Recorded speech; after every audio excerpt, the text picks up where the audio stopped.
사람이 함께 어울려 사는 것은 어려울 때 서로 의지하기 위해서입니다. 그래서 그리스도인들이 당하는 고난 중에는 주위의 도움으로 일어설 수 있는 것이 있는가 하면 주위의 가족이나 친구나 이웃이 전혀 손쓸 수조차 없는 그런 어려움도 있습니다. 그럴 때 우리가 깨닫게 되는 것은 우리 믿는 사람들은 이 세상에서 철저하게 혼자일 수밖에 없다는 것. 그래서 하나님과 1:1 관계에서 반드시 살아남아야 한다는 사실입니다. 다윗은, 오늘 본문의 시인 다윗은 탈옥한 죄수처럼 쫓겼던 적이 있습니다.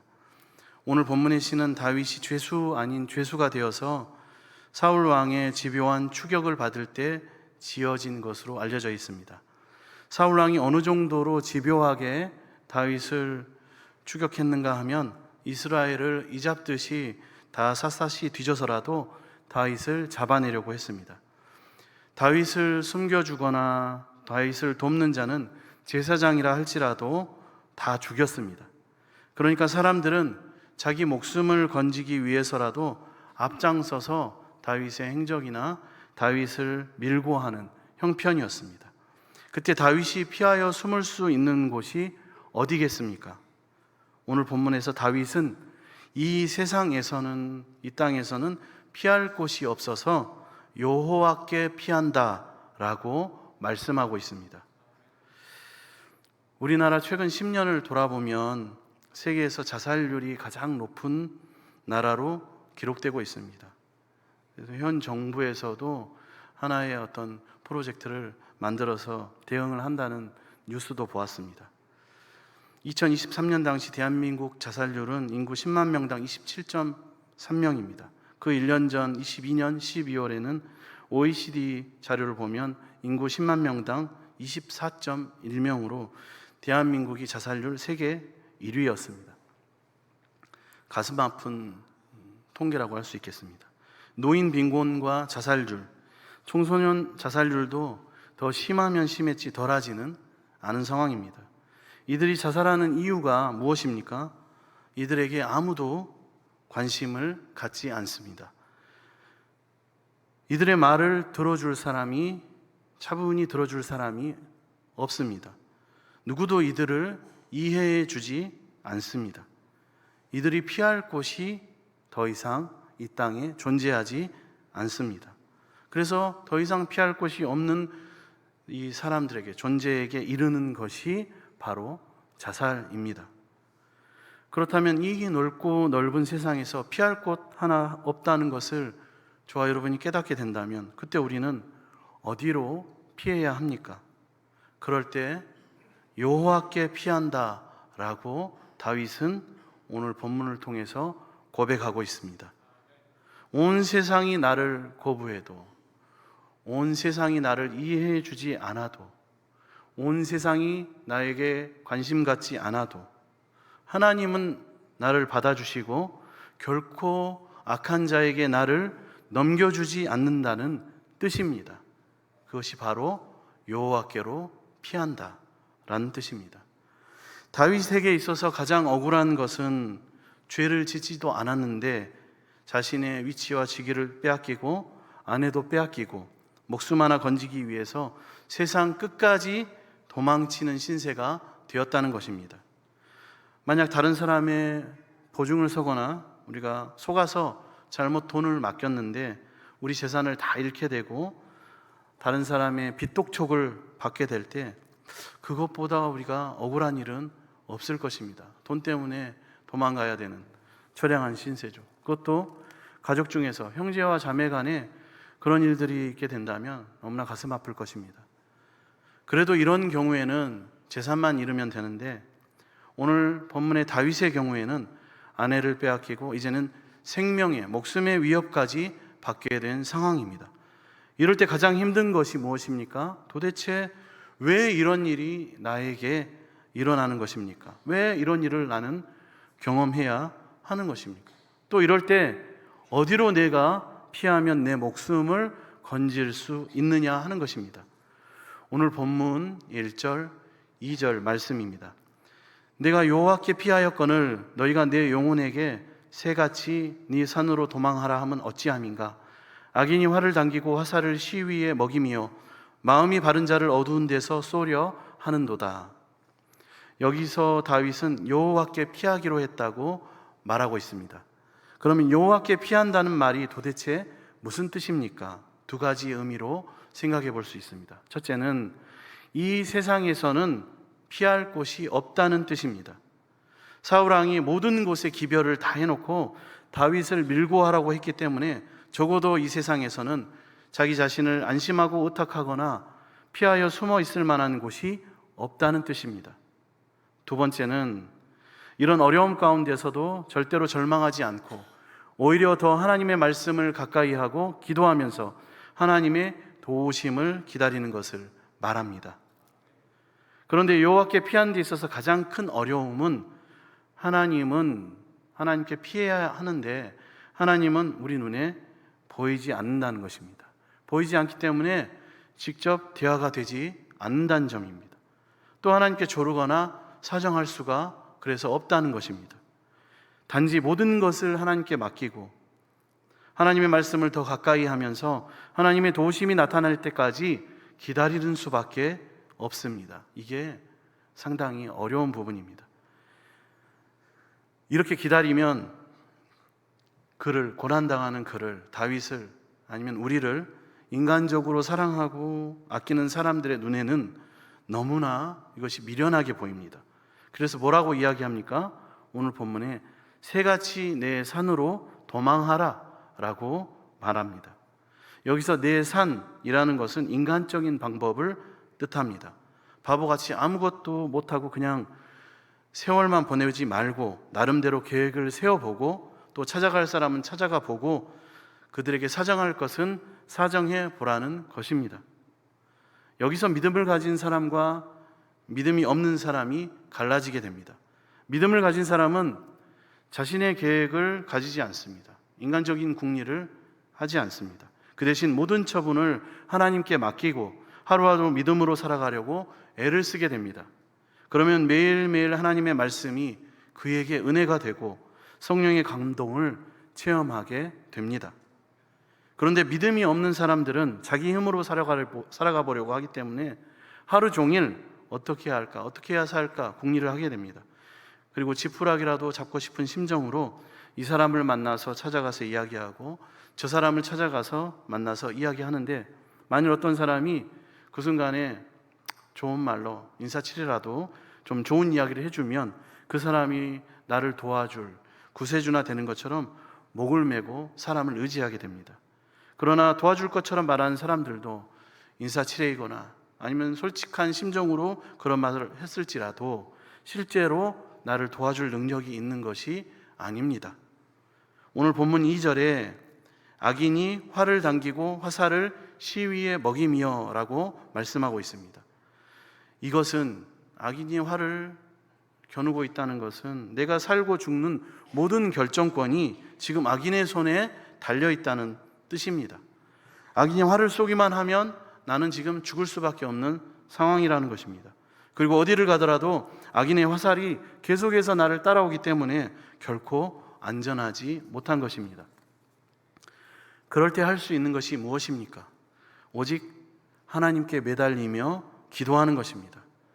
어떻게 기도합니까? 악한 자의 손을 붙들어 주셔서 나를 겨누고 있는 저 활을 쏘지 못하도록 하나님 도와주십시오 라고 기도하는 것입니다. 그리고 하나님을 의지하는 것입니다. 그런데 놀라운 것은 그때 악한 자가 활을 겨냥하기만 하고 쏘지는 못한다는 것을 그때 경험하게 됩니다. 또는 화살을 쏘아도 상처를 받지 않게 하시는 하나님의 인도하심과 은혜와 그 능력을 경험하게 되는 것입니다. 우리가 잘 아는 다니엘 6장에 보면 다니엘이 사자굴에 들어가게 됩니다. 사자들은 다니엘을 잡아먹으려고 했습니다. 그런데 입이 벌어지지 않았습니다. 하나님께서 그 입을 막으시는 바람에 다니엘을 해치지 못했습니다.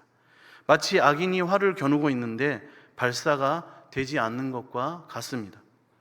그러면 우리 믿는 자들에게 왜 이런 어려운 일이 생기는 것일까요?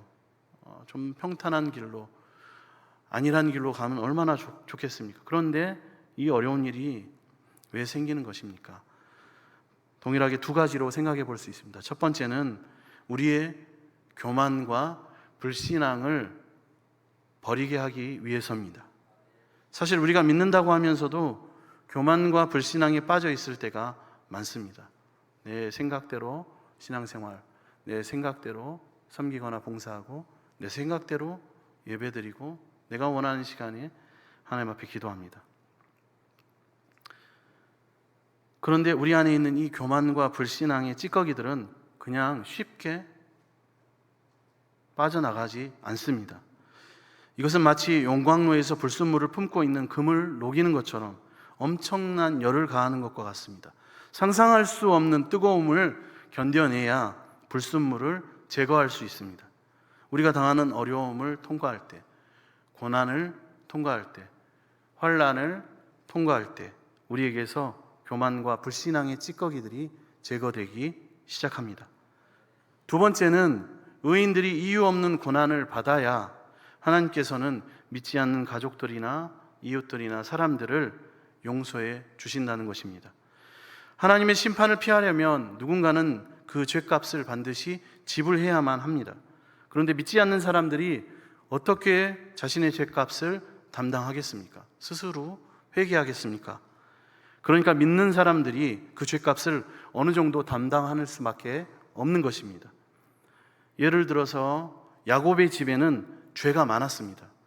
루벤의 성범죄도 있었고 시므온과 레위의 살인도 있었습니다. 또 다른 형제들이 요셉을 돈을 받고 팔아버리는, 자기 형제를 돈 받고 팔아버리는 인신매매도 있었습니다. 그들이 이 모든 죄악을 어떻게 스스로 감당하겠습니까? 요셉의 형제들은 자기들의 죄를 절대로 감당하지 못합니다. 그래서 하나님께서는 죄 없는 요셉으로 하여금 형제들을 대신해서 고난과 환난을 받게 하심으로 어느 정도 그들의 죄값을 지게 하신 것입니다. 물론 인간이 다른 사람의, 죄인의 죄를 대신 질 수 있느냐 하는 데는 의문이 있을 수 있습니다. 그러나 믿는 자들의 고난이 믿지 않는 자들에게는 하나님의 용서를 가져오게 할 수 있습니다. 하나님께서는 성도들의 고난을 통하여서 저와 여러분의 때로는 이해되지 않는 고난을 통하여서 죄인들을 불쌍히 여기시는 것입니다. 그런데 우리 믿는 자들이 전혀 고생하지 않으려고 한다면 누가 구원을 얻고 누가 죄의 용서를 받을 수 있겠습니까? 죄 없으신 예수님께서 십자가를 지심으로 온 인류가 죄사함을 받게 되었습니다. 많은 선교사님들이 헌신하시고 또 순교하심으로 선교지에 죄 많은 사람들이 구원을 얻게 되었습니다. 이해가 되지 않는 나의 고난과 내 가정의 고난으로 예수님을 알지 못하거나 제대로 믿지 않는 주변의 형제와 가족들, 사람들이 온전한 믿음과 영원한 생명으로 인도함을 받게 되는 것입니다. 여러분, 만약 이러한 고난을, 지금 이러한 어려움을 당하고 있다면 내가 믿지 않는 가족과 이웃들과 사람들의 구원을 위한 밑거름이 될 수 있다는 생각을 가지시고 기쁨으로 어려움을 잘 감당하시기를 부탁드립니다. 본문 3절입니다. 터가 무너지면 의인이 무엇을 하랴? 지금 의인이 어느 정도로 어려운가 하면 생활의 기초가 다 파괴되어서 생활의 기반이 없습니다. 그러니까 그를 도와줄 수 있는 사람도 없고 감추어둔 양식도 없고 도망칠 수 있는 곳도 전혀 없는 상태입니다. 그럴 때는 정말 들짐승들처럼 도망치는 수밖에 없습니다. 들짐승도 피할 굴이 있지만 쫓기고 있는 의인은 숨을 곳이 전혀 없습니다. 그럴 때마다 얼마나 하늘이 원망스럽고 자신의 처지가 기가 막히는지 모릅니다. 다윗이 지금 그러한 상황입니다. 그러나 다윗은 이런 절박한 상황 가운데서도 하나님만을 의지했기 때문에 절망하지 않았습니다. 고난 가운데 있는 성도들은 고생은 있겠지만 절망이라는 것은 없습니다. 왜냐하면 하나님께서 책임져 주실 것을 믿기 때문입니다. 예수님께서도 마태복음 8장 20절에 여우도 굴이 있고 공중에 새도 거처가 있으되 인자는 머리 둘 곳이 없다고 말씀하셨습니다. 예수님께서 이 세상에 계실 때 참으로 자기 몸 하나 안전하게 의탁할 수 있었던 곳을 찾지 못했다는 말씀입니다. 너무나도 현실이 어렵고 힘들면 사람들은 어떻게 합니까? 많은 사람들이 술로 현실을 도피하거나 심지어 마약 같은 것으로 현실을 도피하려고 합니다. 이러한 것들은 잠시나마 현실의 두려움을 잊게 할 수 있지만 영원한 평안과 안전을 보장하지는 못합니다. 아니면 공상 같은 상상이나 게임 같은 것에 빠지는 방법도 있습니다. 청소년들도 청소년의 시기에 힘들고 어려운 현실을 도피하기 위해서 이런 공상적인 부분이나 또 게임 같은 것에 빠져서 어려운 현실을 도피하려는 모습을 보이기도 합니다. 그러나 이러한 것들은 우리를 자꾸 현실에서 멀어지기만 만들지 또 현실 감각을 떨어뜨려서 더욱더 어려움을 극복하기가 어렵게 만들어 갑니다. 그래서 나중에는 결국 그 인생이 망가지고 폐인의 결과를 맞이하게 되는 것입니다. 그러나 성도들은 이렇게 극렬하고 답이 없는 어려움 가운데서도 피할 수 있는 방법이 있습니다. 오늘 다윗이 그것을 우리에게 알려주고 있습니다.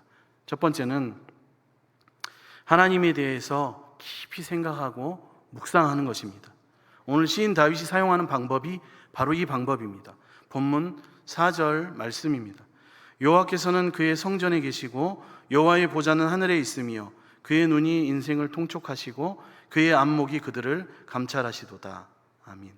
전능하신 하나님을 깊이 생각하고 기억하고 묵상하는 것입니다. 하나님을 깊이 생각하는 것은 현실 도피가 아닙니다. 이것이야말로 내 자신을 하나님께 전적으로 맡기는 것입니다.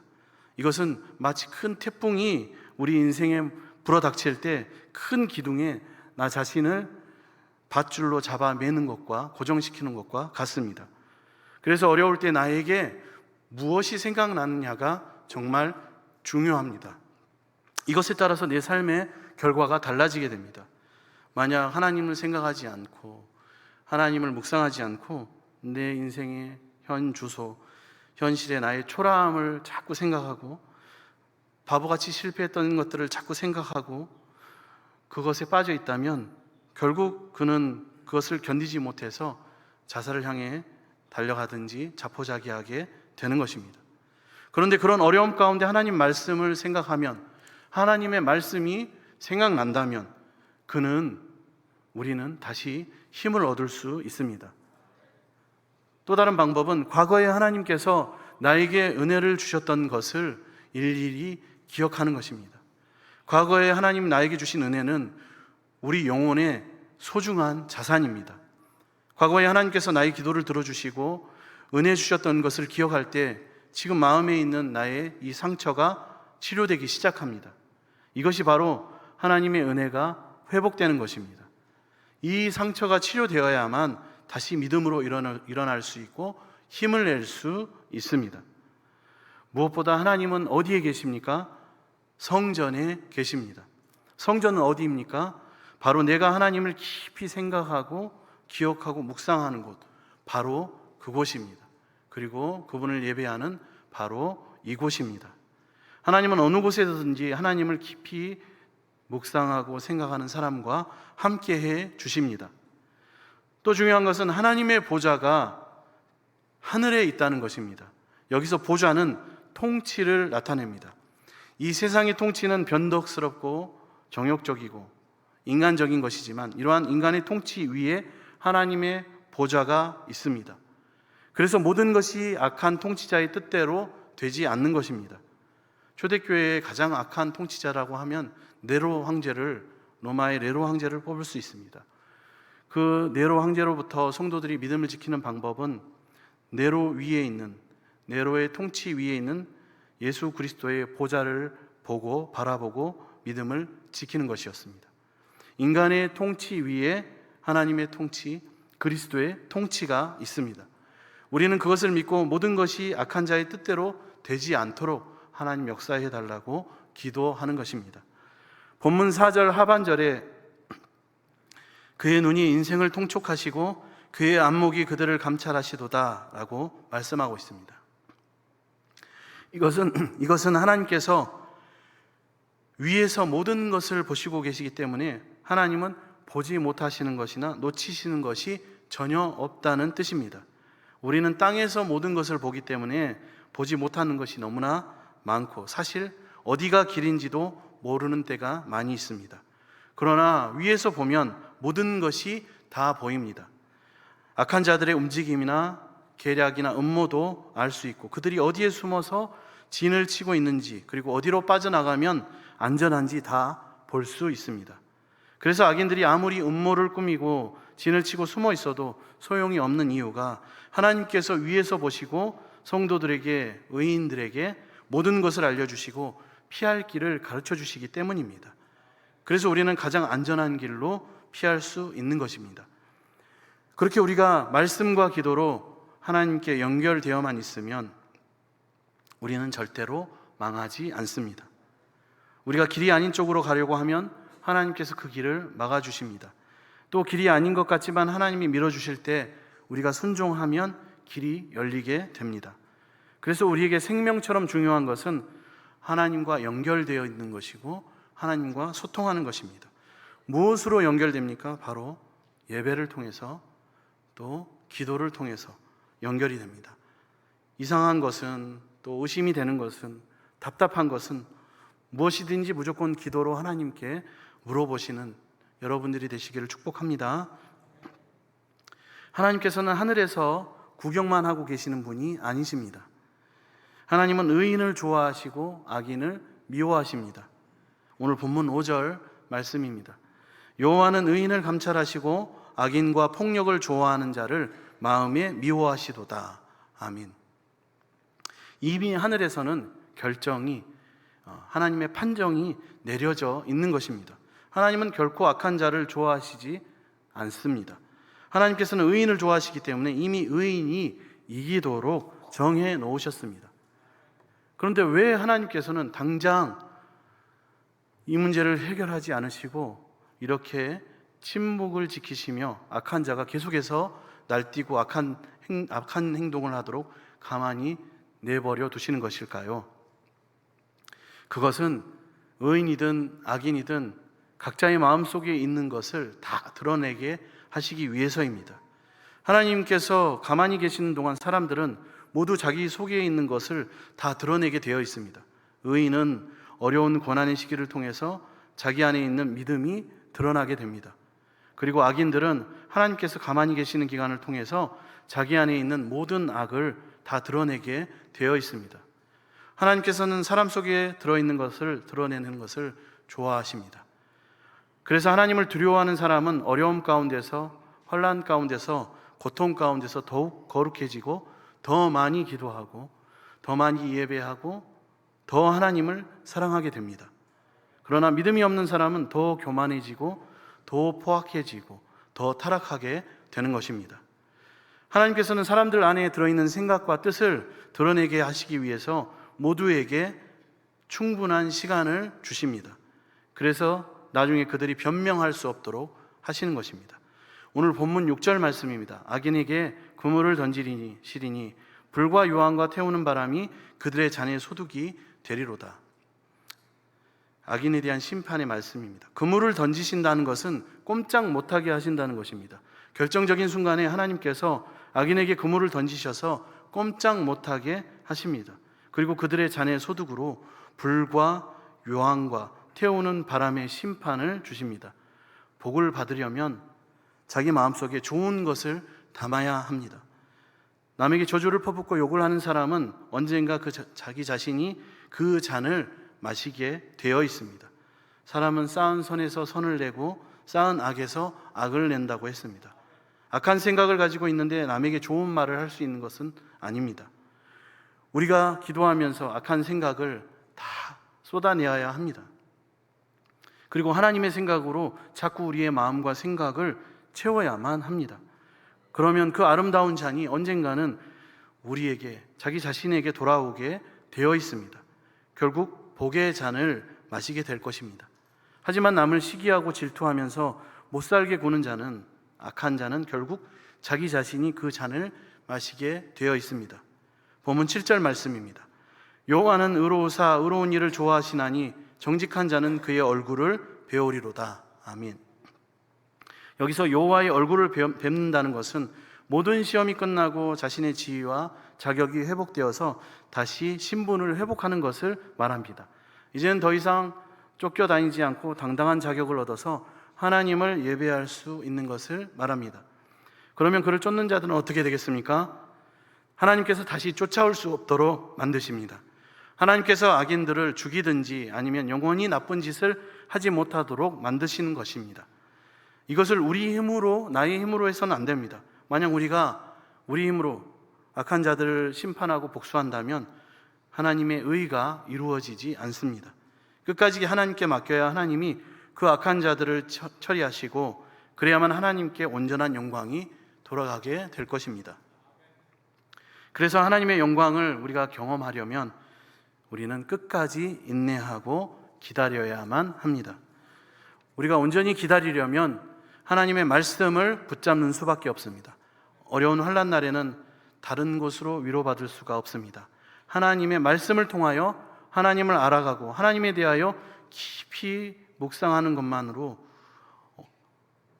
우리가 어려움을, 답답한 때를 이길 수 있습니다. 이 세상을 살아가면서 감당할 수 없는 어려움이 올 때, 여러분, 전혀 소망이 없다고 하는 그런 때가 나에게 다가올 때가 있습니다. 그럴 때 내 힘으로, 굳이 내 힘으로 이겨내려고 살려고 몸부림치기보다는 하나님을 붙잡고 하나님 말씀을 통하여 하나님을 깊이 알아감으로써 그 어려움을 이겨내시기를 바랍니다. 그렇다면 그 환난과 고통이 어느 정도를 넘어서까지 나를 해치지 못한다는 사실을 분명히 깨닫고 경험하게 될 것입니다.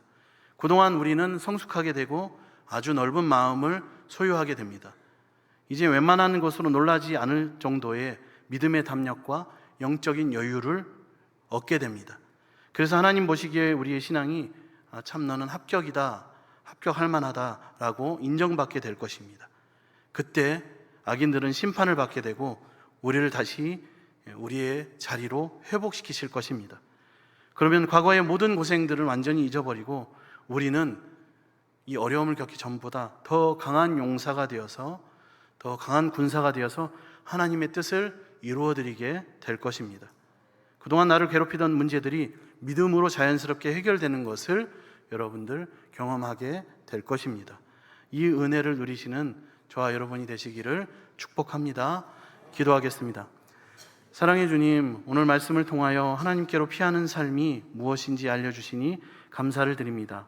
성도의 삶을 살아가면서 겪는 모든 어려운 상황 가운데 낙심하지 않고 절망하지 않도록 다윗을 통하여 말씀해 주시고 어디로 피해야 할지, 어떻게 피해야 하는지 알려주시니 감사를 드립니다. 주님, 우리에게 그 누구보다 여호와 하나님께 피할 수 있는 믿음을 허락하여 주시옵소서. 과거와 오늘에 이르기까지 허락하신 하나님의 그 수많은 은혜를 다 기억하게 하여 주시옵소서. 하나님의 말씀을 묵상하며 깊이 생각함으로 역경을 이겨내는 하나님의 복된 자녀가 되게 하여 주시옵소서. 그렇게 인도하실 주님 감사드리며 예수님의 이름으로 기도드립니다. 아멘.